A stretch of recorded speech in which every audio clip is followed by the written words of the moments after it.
পরিষ্কারভাবে জামাতের আমির বলেছেন, আমরা ইসলামী নিয়ম অনুযায়ী, শরিয়া অনুযায়ী দেশ চালাবো না। আমরা দেশ চালাবো প্রচলিত নিয়মে, প্রচলিত আইনে। তারা ক্ষমতায় যেতে পারলে তারা ইসলাম অনুযায়ী দেশ চালাবে না, তারা দেশ চালাবে প্রচলিত আইনের মাধ্যমে। তাই প্রচলিত আইনের মাধ্যমে আমাদের দেশ 53-54 বছর চলছিল।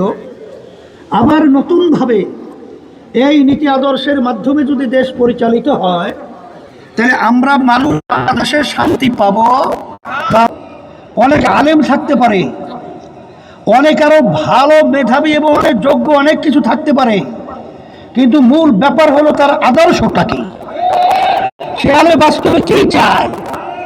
যারা জামাতের নেতৃত্বে জুটে রয়েছে, পরিষ্কারভাবে জামাতের আমির বলেছেন, আমরা ইসলামী নিয়ম অনুযায়ী, শরিয়া অনুযায়ী দেশ চালাবো না।